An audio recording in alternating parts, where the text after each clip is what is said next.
Hello साथीहरु नमस्ते अनि स्वागत छ यहाँ सबैलाई। हेर्नुस् त साथीहरु, आज पनि चाहिँ नि एउटा बफेलो यानी कि भैँसी रागो काटेर खाउँ भन्ने यो टिम चाहिँ हामी भैँसी लिन जाँदै छौं।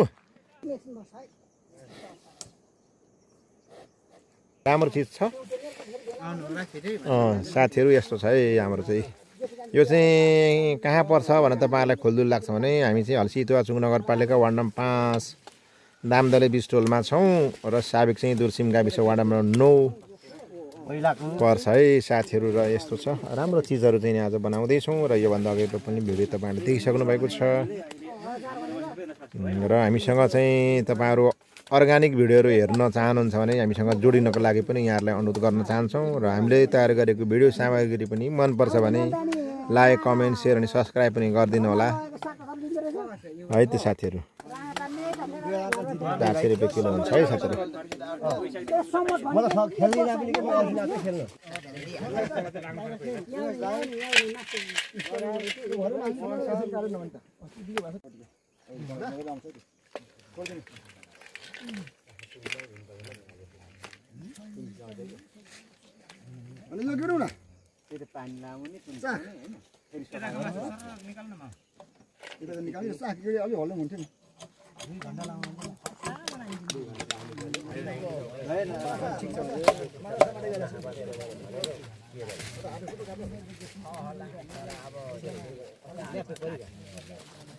कपुर मासु, कपुर एकदम प्योर खाना त साथी हो।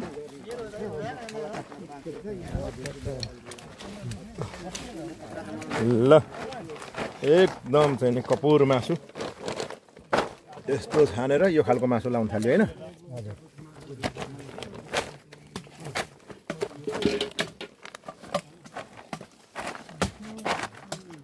कति भाग हाल्ने कुरा हो?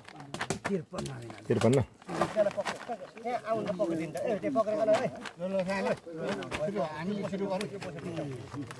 मासु सुके पनि 53 चाहिँ पुग्छ नि भन्ने जोख्नेको टिमको भनाइ छ। अलिअलि त हल्का त सुकी जान्छ हैन, कडा जोखाइ छ जोख्नेको भनाइ।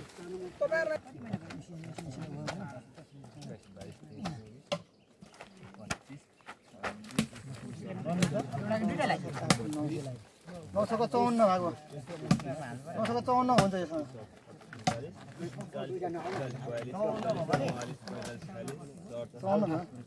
ए यहाँ 53 भयो, त्यहाँ छैन सर। हामीले डब ल्याउन थाल्यो। डब ल्याइ है 54 भाग हालेको हो। अब डब ल्याइ भयो। एउटा उठाइ एउटा 54 हाल्नु 54। अनि मैले पढ्दै छु र मासु निस्किएको हुन्छ 54 बरु मासु पनि बरु है बरु है। ठीक हो ठीक। सानोमा अलि ठुलो निस्किनु लागि छ मासु। सानो हान्न कहिले पुग्छ? 53 चाहिँ पुग्छ नै कन्फर्म भन्ने कुरा हो। 54 पुग्छ। 54 हैन? मैले कडै बसेर घामले सुक्छ। त्यसै भन्नुहुन्छ अनि फेरि निस्किनु पनि फेरि मामा निस्किन्छ। यता ओरालो यता खाल त के त हामी दाइ हामी गर्छ। म यहाँ मासु बनाउँछु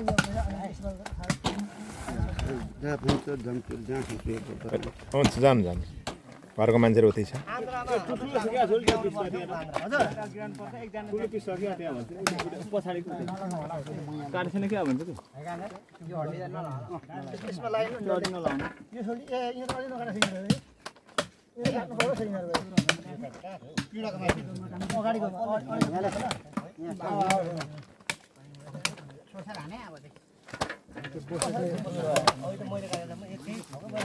अगाडिको मासु हुन्छ यो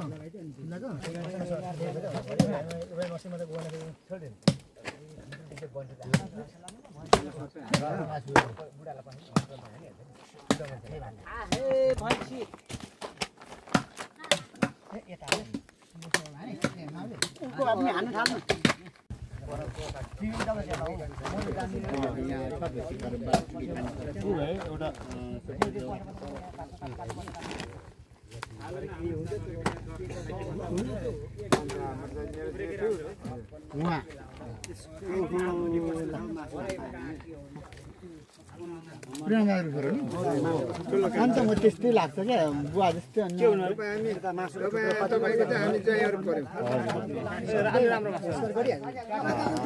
केही मुस्किल छैन किनभने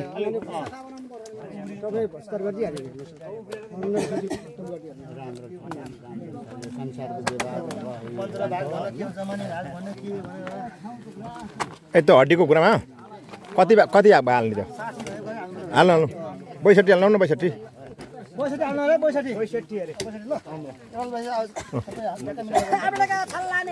एकजनाले मलाई सक्यो के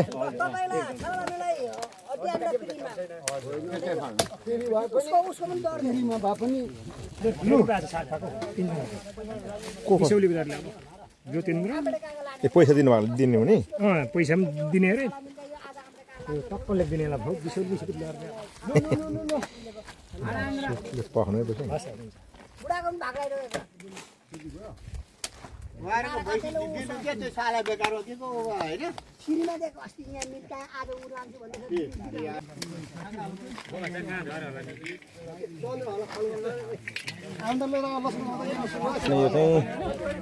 400 रुपियाँ किलोको मासु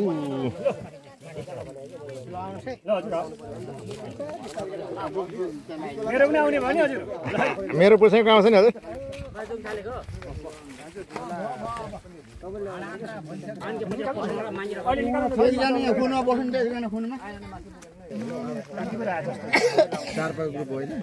धार्ने जाने पहिले हेर अनि त्यसपछि बिसौली गर्नुपर्छ मिलाएर ल ल ल अब त्यसपछि अब हजुरकै आयो उहाँलाई राख्छ त्यो राइट लगाएर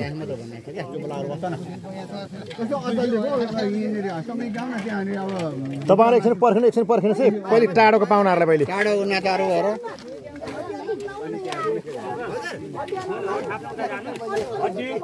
हड्डी आन्द्रा पनि यता छ है मोटिभेट अङ्कल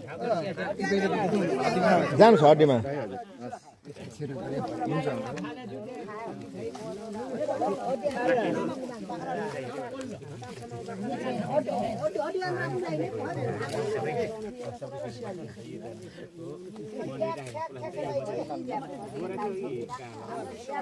ल ल त्यतिको चाहिन्छ कहाँ सुन जोखाइ हुन्छ हौ होइन मासु अलिकति चाहिँ तराजु हो होइन घिउमा बस्दामै यसो हालिन्छ अर्कोतिर पल्टा धार्ने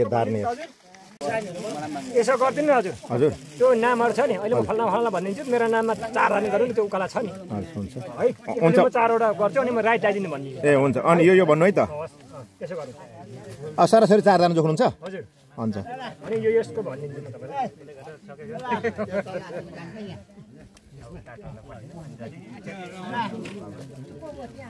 अब जक्तोको आएन हजुर हजुर हजुर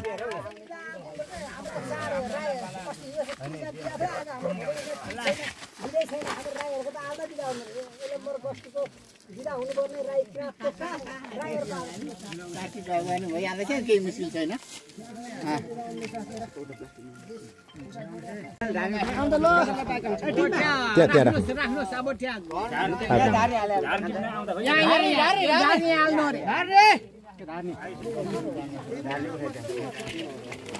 उठाएर त्यहाँ राखिराख्नु न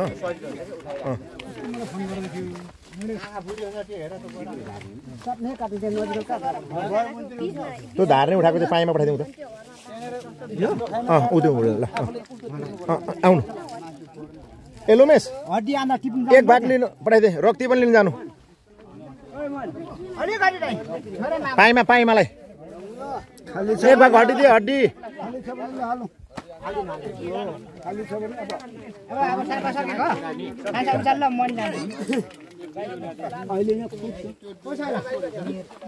होइन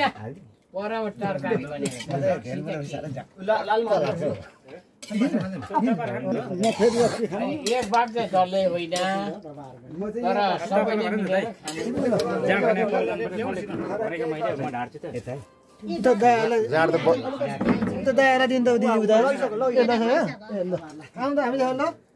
यो चाहिँ आराखा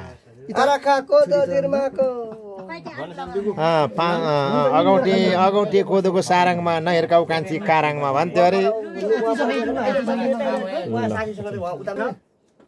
अरू केही छैन हामी यति नै हो गजबै छ होइन ल हाम्रो टिम हामी टिम ल साथीहरू अब अन्तिममा जहिले पनि हाम्रो चाहिँ समापनको बेला चाहिँ यसरी खाने चलन छ दिपक सर पनि ठ्याक्कै एउटा संयोगलाई आइपुग्नु भएको छ होइन है लिउँ ग्रहण गरौँ ल चेस गरौँ हजुर यो हामी चाहिँ साथीहरू ड्यु कम्पनी यता हुन्छौँ है ड्यु कम्पनी त तोड्नु हामी यता ड्यु कम्पनी म लगायत दिपक सर मेरो प्रिय भाइ लुमेश लगायत हामी 3 जनाको टिम यता भनेपछि यताको टिम चाहिँ साथीहरू हाम्रो आराखा टिम है यो चाहिँ आराखा टिम हो ओ साम्पाङ ल के कसो छ आराखा टिम ठिक छ ल ल हजुर अर्ग्यानिक 350 7 माना ल हाम्रो पुर्खा त हेर्नु न पुर्खा ओ पुर्खा ल ल पासुङ चाहिँ यता लागिराख्नु भएको छ घरदानीको ल साथीहरू घरदानी चाहिँ फेरि उहाँ हुनुहुन्छ घरदानीको तर्फबाट 1 धार्नी मासु उहाँहरू घरदानी हो 1 धार्नी मासु 2.5 किलो अनि 1 जम्बो रक्सी 1 लिटर चाहिँ साथीहरू ड्यु घरदानीको तर्फबाट है त ल